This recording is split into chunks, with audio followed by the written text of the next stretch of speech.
قیامت کے دن سب لوگ اللہ کے سامنے کھڑے ہوں گے تو غریب پیروکار بڑے بن بیٹھنے والوں سے کہیں گے کہ ہم تو تمہارے پیرو تھے، کیا تم اللہ کا کچھ عذاب ہم پر سے دفع کر سکتے ہو؟ وہ کہیں گے کہ اگر اللہ ہم کو ہدایت کرتا تو ہم تم کو ہدایت کرتے۔ اب ہم گھبراہٹ ظاہر کریں یا صبر کریں ہمارے حق میں برابر ہے، کوئی جگہ رہائی کی ہمارے لیے نہیں ہے۔ اور جب حساب کتاب کا کام فیصل ہو چکے گا تو شیطان کہے گا جو وعدہ اللہ نے تم سے کیا تھا وہ تو سچا تھا، اور جو وعدہ میں نے تم سے کیا تھا وہ جھوٹا تھا، اور میرا تم پر کسی طرح کا زور نہیں تھا۔ ہاں، میں نے تم کو گمراہی اور باطل کی طرف بلایا تو تم نے جلدی سے اور بے دلیل میرا کہنا مان لیا۔ تو آج مجھے ملامت نہ کرو، اپنے آپ ہی کو ملامت کرو۔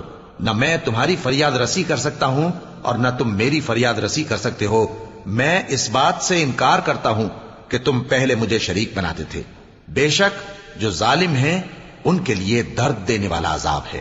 اور جو ایمان لائے اور عمل نیک کرتے رہے وہ بہشتوں میں داخل کیے جائیں گے جن کے نیچے نہریں بہ رہی ہیں۔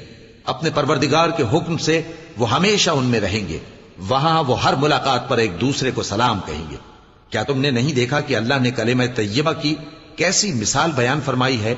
وہ ایسی ہے جیسے پاکیزہ درخت جس کی جڑ مضبوط ہو اور شاخیں آسمان میں پھیلی ہوں۔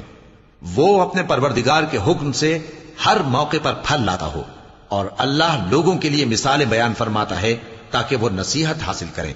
اور ناپاک بات یعنی غلط عقیدے کی مثال ناپاک درخت کی سی ہے کہ وہ زمین کے اوپر ہی سے اکھیڑ کر پھینک دیا جائے، اس کو ذرا بھی قرار و ثبات نہیں۔ اللہ مومنوں کے دلوں کو صحیح اور پکی بات سے دنیا کی زندگی میں بھی مضبوط رکھتا ہے اور آخرت میں بھی رکھے گا۔ اور اللہ بے انصافوں کو گمراہ کر دیتا ہے، اور اللہ جو چاہتا ہے کرتا ہے۔